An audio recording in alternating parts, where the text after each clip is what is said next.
circuit they go out. It's not a good start by Wayne Lewis.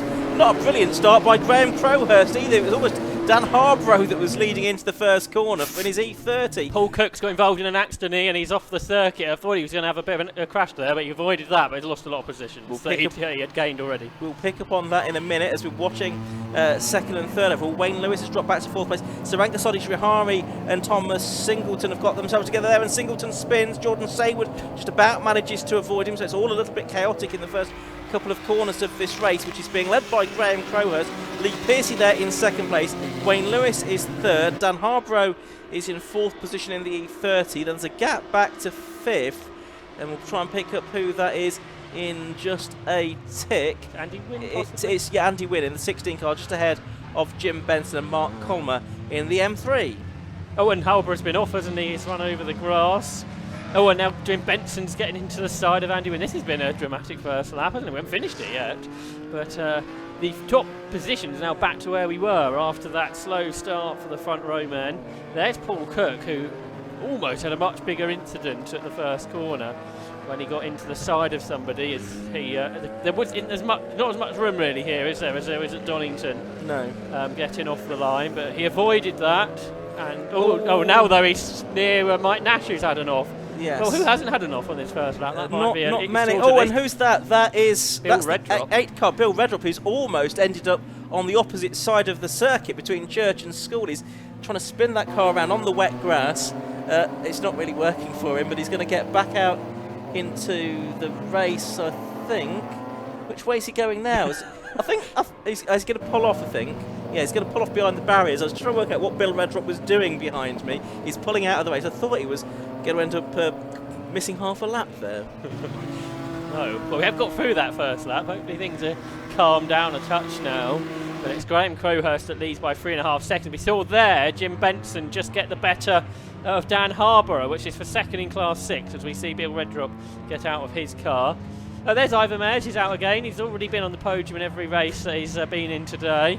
This is his fourth race of the day. I think he's leading the class again by the looks of things. He's there just ahead of the 4 car, William Lake, who didn't go so well in the earlier race. We've seen him win quite a lot lately at Brands Hatch at Donington and at Silverstone in the Cup class, but he was a little bit further down earlier on today. So Jim Benson here, second in Class 6 ahead of Dan Harborough, but Harborough giving him a good workout here in that fight for second and third place. Gap back to Andy Wynn in class, that is. Andy Wynn in fourth place within that class, in sixth place overall, just ahead of Mark Colmer, who now has Paul Cook. Well, behind him when I say that. It might have changed by the time I Cook not come through. Ah, you're right. Paul Cook looks like he may have dropped out again. Ivan Mayers is 11th now, such the issue's been for other people. Yeah, it's interesting to see the Cup cars that far up the order. I think some of that will sort itself out, but you're right, we've lost Paul Cook again, haven't we? Again, didn't see what happened to him. He may have pulled straight into Parc Ferme. He was involved in a few moments, really, wasn't he? Ah, that's where he is. He's there with Andrew Highwell, and that's up at the top of the hill, I think, isn't it? Well, they shouldn't have been together on the track, shouldn't they? No, it may have been that independently they've managed to get themselves there, including you, Andy, in the Class 4 car. I wonder how Bill Redrop had his off. I wonder if that could be related a bit earlier on in proceedings. But yeah, that first 2 laps really had a lot happening, and we've lost a number of cars because of it, unfortunately. Yeah, we only lost one, which was Paul Cook in the first race. Already we've lost 3 from this one. We're only just about to complete lap 3 of the race. Yes, we just have completed lap 3 of the race for Graham Crowhurst. He's just come through, and he's got quite a comfortable lead now over Wayne Lewis in second place. Yes, it's already 10 seconds. That's good going, isn't it, after 3 laps? We had 16 laps earlier on. Crowhurst has gone quicker than he went earlier by about half a second as well in this race. A 1 minute 13.5. Average speed of over 75 miles per hour. Jim Benson's going slowly. Jim Benson is going slowly. We can see that out of our window there he is, the 59 car. One of the front runners, regular winner in Class 6, but he has problems now. He's going to be passed there by Andy Wynn and Mark Colmer. He's going to pull off another retirement. Well, who's going to finish this race? That's a bigger question, because we've lost, as we've been mentioning, quite a few cars already. good job we've got till tomorrow now to get the cars back out. That's right. Going. So there's now a third place in class for Andy Wynne, which is something I think he has managed once so far this year, and he's in combat with the M-powered car of Mark Coleman, the M3, as they turn their way up towards the corkscrew for another time. And then there's a gap back to Mike Nash, who we still have a moment early on. David Morris, you mentioned at the beginning of this, having his first outing as a six-cylinder competitor. He's going to be in 8th position now, I think, as he comes through, ahead of Sarge Sofashari. So he's having a better outing too, because he had that off in the earlier race. And then Ivor Mares is in the top 10 now in the Cup Class car, but he hasn't got a big gap to Will Lake. So the Cup Class battle here could get interesting, because Will Lake is lapping at similar times to Ivor Mares. There's only 1.4 seconds between them, and here they come. Yes, I think, or a bit further back. A bit further back, actually. Well, that's the Gareth Thomas car. He's in 13th place. You could just see up the road. Ivor Mares, the gold-coloured car, and then the silver-coloured car behind him. That's William Lake, which is appropriate, isn't it? Gold and silver in that order at the moment. They are making their way past the school building now and up towards Rocket once again. Who's got the bronze car? Yeah, that's what we need. It needs to be repainted, Gareth Thomas, doesn't it? He's just behind Philip White at the moment, who lists his favourite circuit as Anglesey because of the fantastic views. We saw him go off in the first race. I wonder if he was a bit preoccupied by them. But he's absolutely right. It is a brilliant circuit to be at. And he's here just ahead of Gareth Thomas, who's third within the Cup class. And just behind him is Paul Laramie. Weather conditions just right for that as well today. Not sure it's going to be the case tomorrow, but we'll see about that in the morning. Yeah, we've got one day that works, so better than nothing. So the battle Gareth Thomas is in is pretty close, with another Cup Class competitor, which is Paul Laramie. Thomas leads the Cup Class Championship by a reduced, it was not actually a reduced margin, because it was Sam Walton, who he beat earlier, who is his closest rival, 29 points behind. But then Ivor Mares there in third. If Mares has continued his form this weekend, he should end up second in the championship. But it could be the case this weekend where Gareth Thomas might wrap up the Cup Class title, but that won't happen, I don't think, till tomorrow. But this Packer car heading up towards Church Corner, quite a large number of cars involved in this battle, headed by car number 70 of Philip White in the BMW 325.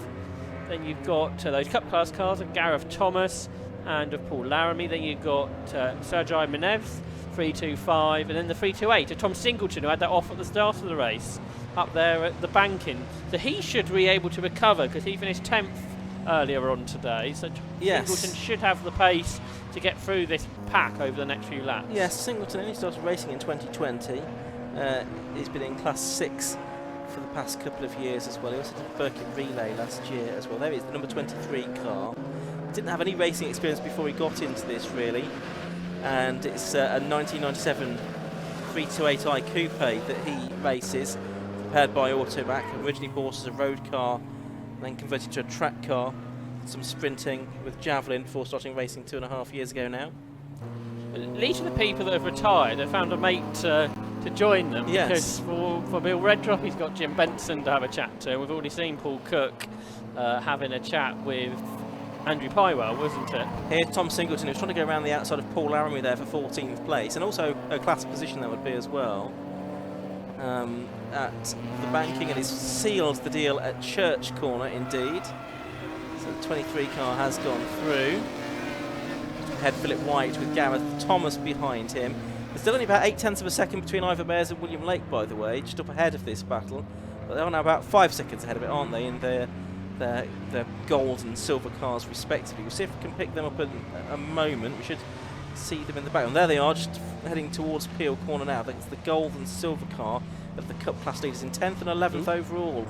Gareth Thomas run out wide there, so that's going to give Singleton a position easier than what it probably would have been otherwise. So he's only got one more car to pass in this group. And a problem there was there behind.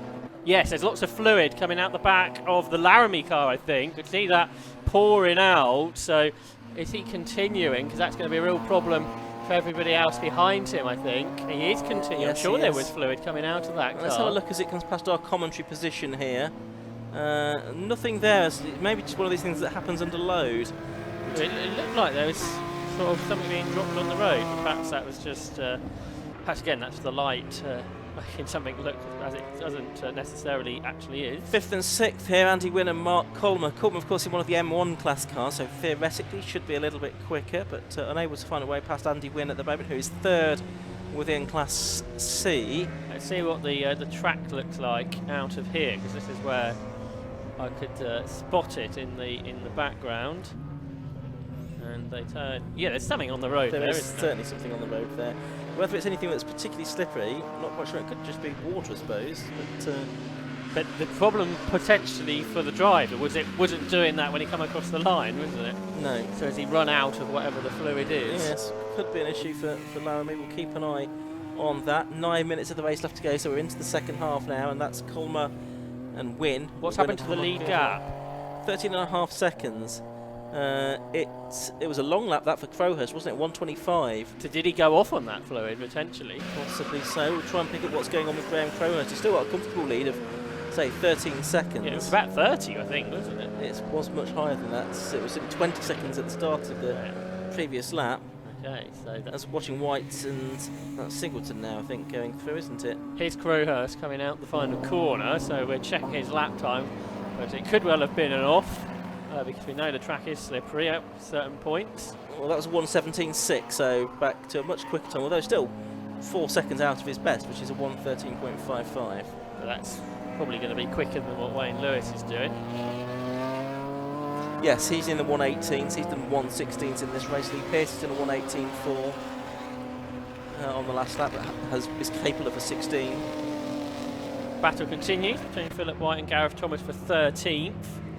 And Thomas is having a little look there at Philip White in his 325. His 6-cylinder car, though, I thought would have a little bit more power, but it didn't seem to pull away at all uphill. Just ahead of these, Ivor Mayers is now a little bit further ahead of William Lake, 1.25 seconds between them. So that's a well, not a change there, but a difference. And here you can see Gareth Thomas up the inside of Philip White there, and he's been pushed along by Graham Crowhurst as he comes through to lap. Well, no, that's tight, isn't it? Crowhurst manages to get past both of them on the way into the corkscrew, though. The Cup class leaders are pretty close as we pick them up here. Ivor Mayer's that 1 second gap he had is certainly not that now. Yeah, it was over a second. It's now 0.4 of a second. So Ivor Mayers won the Cup class earlier on. He's now under pressure from William Lake here in number 4. Of course, Ivor's done a lot more laps of William Lake of the circuit today, having taken place already in the Porsche and Hot Hatch races as well, and qualifying for those races. He'll be out again in a minute in the final All Porsche Trophy race of the day as well. So he's having quite the afternoon of it. He's heading out of church up through school now, up to the left-hander. For William Lake, he's going over a second faster than where he went in the earlier race, so he's certainly improving. Perhaps didn't do any testing first time here. Wayne Lewis is slow in the second place. Man's got damage to the rear of his car. You can see out the window. Yes, bumper's dragging, isn't it, behind that car. But here are the leaders in the Cup class turning their way through Peel now, down towards the corkscrew. It looks like a better exit out of Peel for Ivor Mayers there, and he puts a few more lengths between himself and the rival. And of course, they're now going to get Crowhurst coming up to lap them as well, which will be a metaphorical cat among the pigeons. They turn their way onto this miniature stars and finish straight now. There's enough time though for Graham Crowhurst to get up the inside of William Lake and pass him. He'll dispatch Ivor Mayers by the time they get to the banking, but the gap between first and second in the Cup class has gone out a bit as a result of that. Yeah, but not by very much. No. And they've got Thomas Singleton catching them for a position on the track, who had that off on the first lap. He's pushing on, isn't he, as he runs out wide. So they head up towards the right-hander at Church, and they're pretty close now. Can William Lake spring a challenge? But it might either be helped or not helped by Thomas Singleton, who's going to try and get past at the same time as they come up towards Rocket here. So 10th, 11th and 12th on the road together. The first two of them battling for a class win. Ivor Mayers braked really late. Can he get the car stopped there at the end of the straight? He can. And Thomas Singleton slotted in between himself and William Lake. So that particular corner worked in the favour of Ivor Mayers, it seems. Look like it. So Singleton now splitting the two Cup class leaders. He should be able to get past Ivor Mayers as well, though, before too much longer. He's in a 6-cylinder Class 6 car, which is higher specification, should be a bit quicker than the Cup class car, and indeed he's done that, and that brings the two quite close together. And there's a black and white driving standards flag going out to number 70, that's Philip White, and also possibly to Sadish Rahari as well. I think it was a number ending in 2. So we'll keep an eye on that. Meanwhile, Singleton's now up inside the top 10, of course. Yep, and the Mares and Lake battle can continue amongst themselves, and Lake looks to the outside into the banking. A number of drivers have said about how difficult Ivor Mayers is to pass, so this might not be overly easy for William Lake. All those years of Formula 4 1600 racing, multiple Scottish class champion Ivor Mayers. So knows how to win his class as they turn their way through. The driver in the BMW backed by Taylor Yates handbags is leading the Cup class, but by the smallest of margins now as they climb uphill towards Rocket with 4 minutes of the race to go. To the outside goes William Lake, but surely he's not going to go right round the outside there. No, he's not. He doesn't is the answer. So Mayers fending him off, doing a really good job here. Lake piling the pressure on, though. He has done a 1:21.91 in this race. Mayers a 1:21.88, so the best lap times are very similar indeed. Gareth Thomas, we should say, is still third in the Cup class, about 9 seconds behind these two. In the lead, Graham Crowhurst has gone back out again to 27 seconds. He's back in the 1:14s. After a couple of dodgy looking laps, he's looking a bit more comfortable again in the lead of the race, number 15, Graham Crowhurst. Wayne Lewis still second. Lee Piercy dominating Class 6 once again. He's 13 seconds clear of Dan Harborough. But the Cup class, that's altogether more exciting. Yeah, that's going to go right to the wire between these two. They head down towards the banking. They both possibly went a little bit too wide in, but it didn't really matter too much as they come out of the corner then and head up towards Church Corner for what is their 13th lap of the race. And again, the tow is going to come into effect as they climb up the hill for the chasing car, which is William Lake. He pulls to the right-hand side, but isn't able to make anything of that. Can Mayers get the car stopped? The first of these cars he can. And therefore it just continues where it left off, really, with Ivor Mayers ahead of William Lake. And the experience of these two drivers is so different, isn't it, Ian? With Ivor Mayers has raced for years and years, and I think William Lake only in his first season. Yeah, a newcomer to racing, but he's acquitted himself pretty well with a number of victories already this season. I don't think he's done all of the events. There's Mayers, there's Lake, and they're coming through with about 2 minutes of the race left to go. Meanwhile, Graham Crowhurst is at Church Corner. There's 1 minute 57, so we might get 2 more laps out. Well, we'll certainly get 2 more laps out of this, maybe 3. Yeah, probably 2, I think. Probably 2, I think that's pretty right. So 2 more laps for Ivor Mayers to stay ahead of William Lake. The fastest lap between these two drivers during the course of the race is just 0.03 of a second difference, going in the favour of the current leader. It's black and orange mechanical warning flag now gone out. Now, I presume, I can't see the number, but I presume that's to Wayne Lewis, because he's still circulating. Yeah, it is Wayne Lewis, and he's got this bumper dragging, and so that's to warn him that he should visit the pit lane to get that seen to, get a scrutineer to check it over before he's allowed back out onto the circuit. So that would certainly cost him his second place on the road in this race. Just watching the car go uphill, it's sort of attached in the reverse manner, because it's completely 180-degree angle to what it should be. It's just behind these two cars. We might be able to get a shot of the Wayne Lewis car, who's got this black and orange flag, just behind these two cars on the road. Last lap report's gone out to to Graham Crowhurst, I should say, by the way. He's at the banking now on his last lap. Okay, so we'll see if Wayne Lewis reacts then, because I guess you're supposed to come into the pits within 3 laps, aren't you? But they might not do 3 laps from seeing the flag. But I see he's not as close to these two cars as I thought he would be. And he is coming into the pit lane, so I think he has seen the flag on the previous lap. So whether he goes back out again or not is a moot point, because there's not too much time left to go. No, but it might, because you do set the grid, don't you, for tomorrow's race, set by the results of this one. So it would be in his interest to get back out there, probably. Yeah, and he probably wouldn't lose huge amounts of positions. Or No, too many anyway. no, but So Lee Pearce is going to get second overall here. His best before today was a 4th. He got a 3rd earlier, and he's on set for a 2nd now. Oh, is it? Oh, William Lake's gone off. Chasing Ivor Mares, William Lake's gone off at Church Corner. Meanwhile, the leader, Graham Crowhurst, is about to become the race winner. There is the William Lake car, but the checker flag is made ready, and it's 2 from 2 today at Anglesey for Graham Crowhurst in the BMW Car Club Racing Championship. And second place, therefore, will go a long way back to Lee Pearce, but it looked like there was damage on the front of William Lake's car there. There it is, yes. You can see there's damage. I'm not sure if that might have happened when he was spinning across the grass, or whether... Yeah, possibly it has done, yes, as they get sort of dug into the grass. So whether that was any contact with Ivor Mares or not, I'm not quite sure. We could put two and two together there and make a very incorrect sum. For Crowhurst and Piercy, they're both going to achieve all they can do, so that means a championship situation for the overall just stays where it is. But Graham Crowhurst will wrap up the M1 title there. As Ivor Mares comes through and he takes the Cup class victory, he's very pleased with that. No sign of any damage to the back of his car, we should say, so that fully adds credence to Josh's theory that the damage to William Lake's car was done when he went off onto the grass. And Lee Pearcey now has come through to win Class 6 in second place overall as well, 48 seconds behind the leader, Graham Crowhurst. And then third is going to be Dan Harborough.